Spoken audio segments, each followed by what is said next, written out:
जे रुग्णालयात एकामागे एक 3 मृत्यू झाले एकाच कुटुंबातल्या सदस्यांचे. आणि जे रुग्णालयात येण्यापूर्वी एका मुलीचा ऑलरेडी मृत्यू झालेला होता. सुरुवातीला ही केस वाटली साधी फूड पॉइझनिंगची. नंतर लक्षात आलं की हे प्रकरण त्याच्यापेक्षाही गंभीर आहे.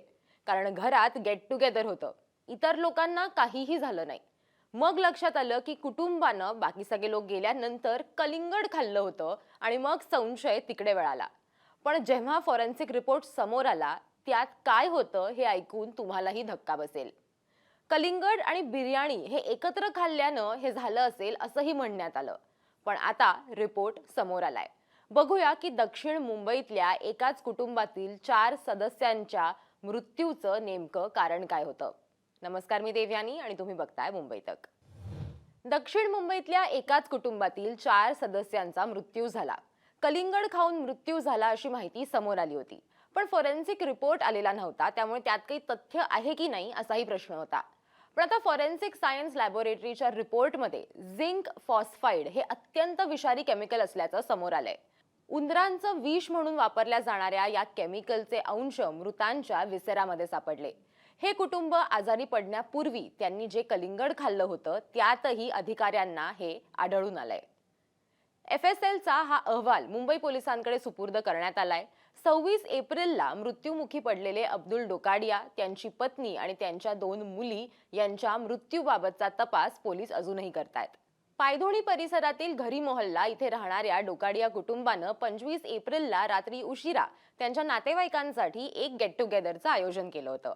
पोलीस अधिकाऱ्यांनी दिलेल्या माहितीनुसार पाहुणे निघून गेल्यानंतर म्हणजेच पहाटे 1च्या सुमारास कलिंगड खाण्यापूर्वी या कुटुंबानं पाहुण्यांसोबतच रात्रीचं जेवण केलं होतं, ज्याच्यामध्ये चिकन बिर्याणी होती. त्यानंतर काही तासातच या चौघांनाही तीव्र उलट्या आणि जुलाबाचा त्रास सुरू झाला. तसंच त्यांना फूड पॉइझनिंग सारखी लक्षणं जी आहेत ती जाणवायला लागली. आणि त्यानंतर एक डॉक्टर जे आहेत ते घरी आले, त्यांनी त्यांना तपासलं आणि काही औषधं लिहून दिली. पण त्यांची प्रकृती अधिकच खालावल्यानं त्यांना तातडीनं रुग्णालयात दाखल करण्यात आलं. एका मुलीला एका खासगी रुग्णालयात दाखल करण्यापूर्वीच मृत घोषित करण्यात आलं, तर उर्वरित तिघांचा मुंबईतल्या सरकारी जे रुग्णालयात उपचार सुरू असताना मृत्यू झाला. या घटनेनंतर पोलिसांनी अपघाती मृत्यू ADR म्हणून त्याची नोंद केली आणि तपासाला सुरुवात केली. कुटुंबांनी शेवटचं काय खाल्लं होतं त्याचे सॅम्पल्स त्यांच्या घरातून गोळा करण्यात आले. त्यात चिकन बिर्याणी, कलिंगड, पाणी आणि इतर खाद्यपदार्थ होते आणि फॉरेन्सिक तपासणीसाठी हे जे सॅम्पल्स आहेत ते पाठवण्यात आले. या 4ही मृतांच्या शरीरातील विसेराचं नमुनेही केमिकल अनालिसिससाठी पाठवण्यात आले होते. पोलिसांनी गेट टुगेदरसाठी उपस्थित राहिलेल्या नातेवाईकांचे जे जबाब आहेत ते नोंदवून घेतले. पाहुण्यांनी पोलिसांना असं सांगितलं की त्यांनीही ती बिर्याणी खाल्ली होती, पण त्यांना कोणत्याही प्रकारचा त्रास झालेला नाही.